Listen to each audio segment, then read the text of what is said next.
Assalamualaikum warahmatullahi wabarakatuh. Nama saya Bambang Sadono di channel Inspirasi untuk Bangsa. Mudah-mudahan bisa menyampaikan informasi secara jernih, berimbang, dan arif. Kota Semarang baru saja sangat terkenal secara nasional karena dinilai sebagai kota dengan terpapar COVID positif yang paling tinggi di Indonesia.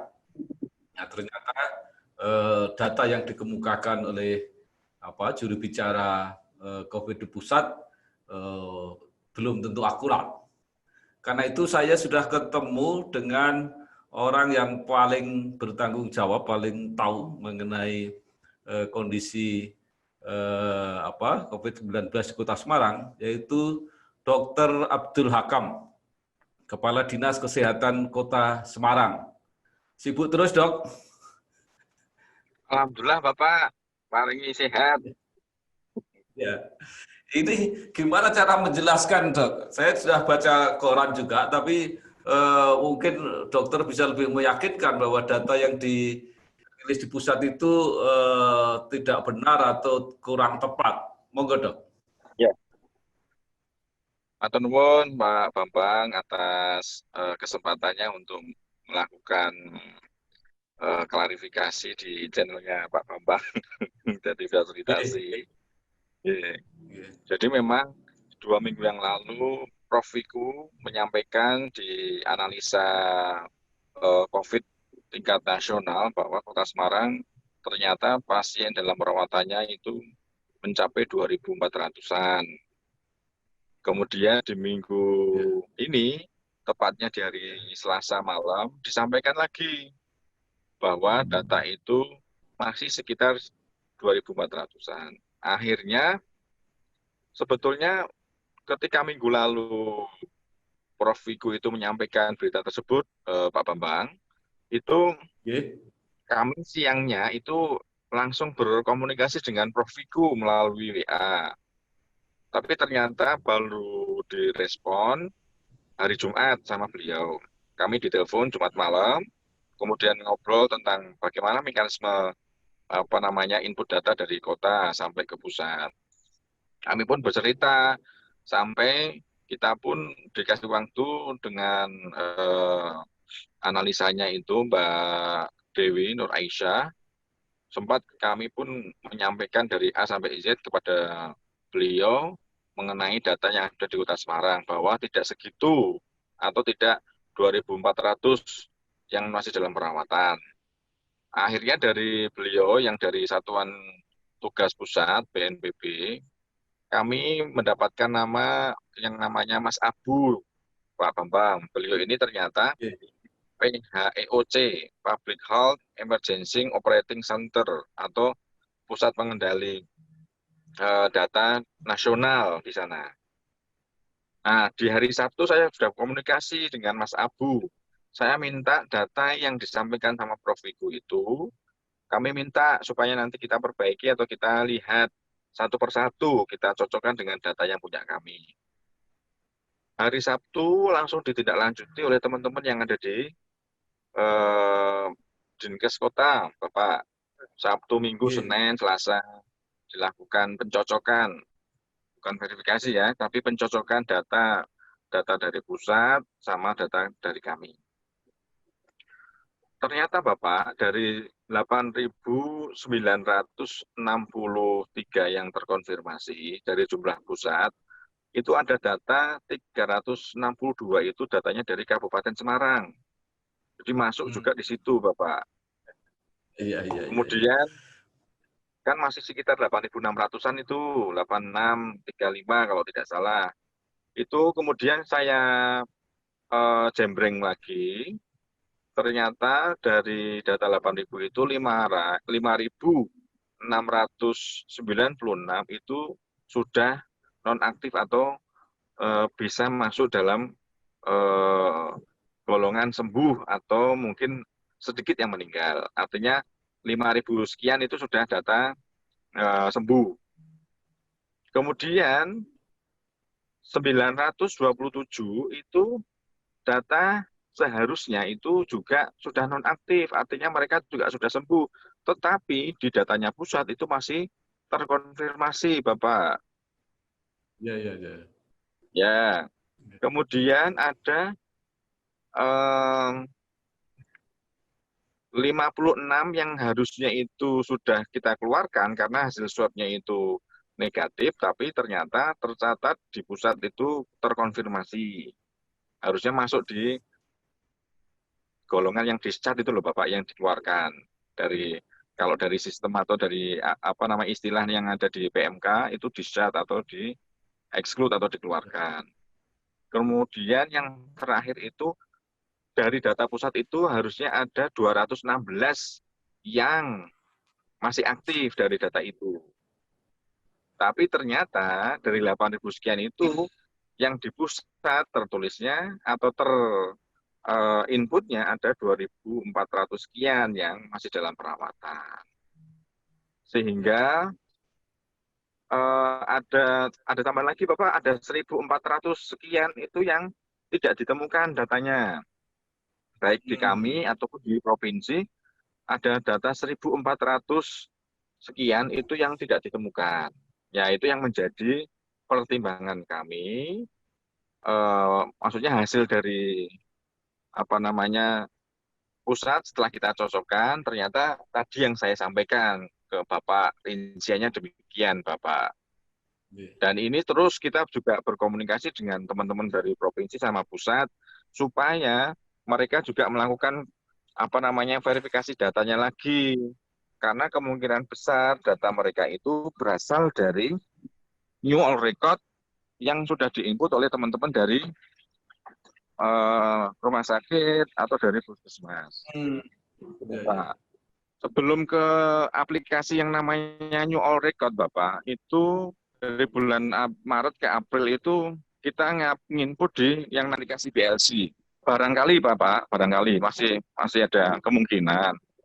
Apakah ada apa namanya salah coding pada saat penarikan data dari data tersebut? Kalau sekarang realnya berapa di catatan di Kota Semarang, Dok? Saat ini? Ya, sekarang ini data masih dalam perawatan. Artinya perawatan itu ada yang di rumah sakit sekitar 290. 290 di RSG. Kemudian ada yang rumah di karantina, ada yang di rumah dinas wali kota menikah Bapak. Jadi total itu ada 530 yang masih dalam perawatan. Belum termasuk yang isolasi mandiri, Dok, itu? Itu sudah yang 530 itu sama yang isolasi mandiri, Bapak. Baik. Jadi kalau begitu, kalau ada perselisihan atau perbedaan data itu gimana caranya? Apakah nanti pusat tetap mengumumkan seperti ini atau sudah ada konsolidasi, Dok? Kalau saya mungkin datanya ini mungkin dipending dulu sampai ketemu clear. Jadi mungkin butuh waktu seminggu 2 minggu untuk menyamakan persepsi. Baru nanti kalau sudah clear, datanya mungkin mau di-share atau mau disampaikan ke publik misalnya, itu dalam posisi sudah terverifikasi dan tervalidasi. Baik itu tervalidasi dari provinsi atau dari kota kabupaten, Bapak. Itu yang kami harapkan. Ini dengan adanya perbedaan data ini kan menimbulkan apa ya, masyarakat kan juga ikut apa prihatin gitu. Ini yang benar yang mana data ini? Tadinya itu kan kita juga berpikiran kok ada rumah sakit dari luar kota yang masuk ya. Tapi karena ini adalah kata-katanya pandemi, Bapak, akhirnya kita apa namanya maklumi karena kan pandemi ya. Jadi walaupun dia itu pada saat misalnya ketemu terkonfirmasi di rumah sakit di Brebes, Tegal atau di luar Jawa misalnya, tetap nanti notifikasinya di nasional itu adalah pasiennya Kota Semarang gitu. Karena apa? KTP atau NIK-nya itu Kota Semarang. Nah, tidak apa-apa itu dimasukkan ke kita misalnya. Misalnya ada perbedaannya di situ misalnya. Nanti hasil apa namanya komunikasinya itu pasti akan kelihatan gitu. Jadi kalau datanya apa dinas kesehatan kan real, kan memantau rumah sakitnya, memantau tempat isolasinya. Jadi datanya kan cukup kuat itu, Dok ya. Jadi apa namanya, data kita itu by name address. Nah, data mereka, data dari pusat itu Bapak, itu 8.800 itu alamatnya banyak yang kosong Bapak. Jadi 8.800 itu datanya tidak lengkap, alamatnya tidak ada. 3.800 itu hasil laboratoriumnya masih kosong. Kalau misalnya memang mau disampaikan terus-menerus ya kita kujur kalau memang kita sudah ngasih mencocokkan data-datanya dari kita seperti itu, tapi yang disampaikan itu masih yang ada yang di pusat ya nggak bakal berubah tuh Bapak. Itu makanya kita juga komunikasi sama teman-teman di pusat, di provinsi, terus-terusan supaya progresnya ini supaya sesuai dengan data real time di Kota Semarang gitu. Itu kalau selisih sampai kira-kira 2.000 ya Dok, itu antara 2.500 dan kenyataannya 500, berarti kan risikonya besar sekali itu. Penanganan 2.000 itu kalau betul data itu.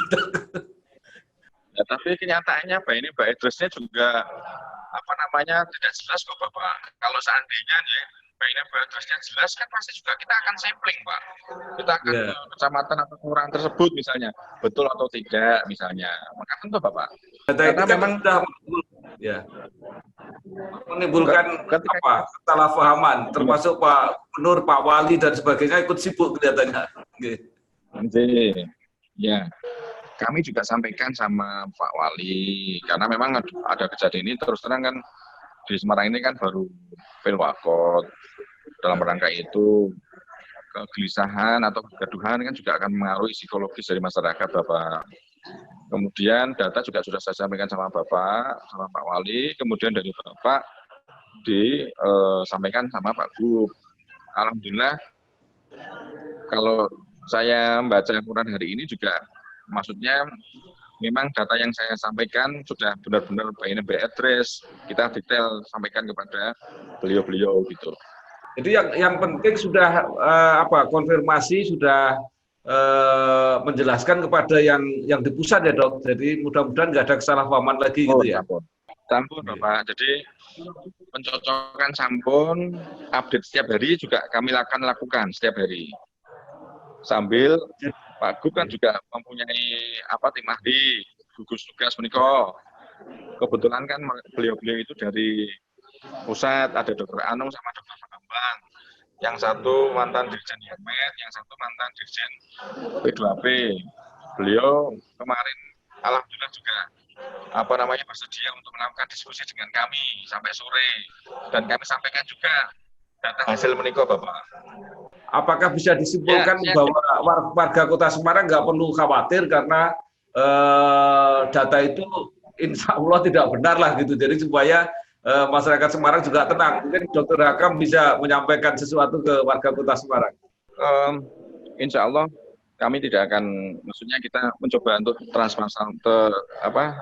mencoba untuk setransparan mungkin Bapak. Jadi kami melakukan tracing, tracking ke masyarakat, baik itu ke tempat-tempat umum, ke kontak erat, risiko tinggi, itu juga hasilnya pasti akan kami sampaikan, baik itu yang di Puskesmas, atau yang di laboratorium klinik swasta, atau yang di rumah sakit, semua data pasti kita akan input, kita sampaikan setiap hari ke masyarakat. Jadi masyarakat Kota Semarang atau yang lain tidak perlu khawatir bahwa kalau kita harus menyembunyikan sebanyak 2.000 kasus bahkan lebih, itu pasti suatu ketika pasti nanti akan ketahuan atau itu tidak menjadi pelajaran yang baik untuk baik kita atau untuk yang lain, bahkan kan melalui diri kita sendiri supaya kita tetap berkeyakinan dan kita berkomitmen bahwa apa yang kita lakukan kemudian kita dokumentasikan, dan memang yang ada di dashboard kami di Dinas Kesehatan di Info Covid itu memang datanya benar-benar apa adanya. Seandainya memang ada perbedaan data, mungkin dari pusat, apakah itu dari kabupaten daerah lain yang memang notabene mereka itu berKTP Kota Semarang, ya itu nanti akan menjadi masukan bagi kita, Bapak. Karena terus terang yang dari daerah-daerah lain, misalnya ada Wardi, ada rumah sakit dari luar kota itu memberikan notifikasi ke kita, itu pasti keluarganya langsung kita lakukan tracing, atau anggota keluarga bahkan mungkin dari pihak yang berwenang, entah itu Pak Kapolsek, Pak Dan Ramil, ataupun Pak Camat yang di wilayah kerja masing-masing. Perlu khawatir masyarakat Kota Semarang, insya Allah kita selalu tetap optimis dengan protokol kesehatan yang dilakukan oleh masyarakat secara disiplin dan bertanggung jawab. Mudah-mudahan ini juga bisa terkendali. Karena memang minggu-minggu ini adalah minggu-minggu agak krusial, Bapak. Di beberapa daerah itu angkanya cukup naik tinggi, makanya melalui kesempatan pada siang hari ini yang sudah diberikan oleh Bapak Bambang Satono, mudah-mudahan bisa didengar oleh khalayak banyak dan bisa membuat masyarakat tua Demayem bahwa ternyata berita yang dari pusat itu memang tidak sebetulnya data yang disampaikan itu tidak semuanya itu betul, karena memang ada ternyata yang sudah sembuh dan nonaktif dan lain sebagainya. Demikian, Bapak. Ya, baik. Jadi terima kasih, Dok. Matur nuwun sangat penjelasannya. Mudah-mudahan bisa terus landai seperti ini. Matur nuwun. Wassalamualaikum warahmatullahi wabarakatuh.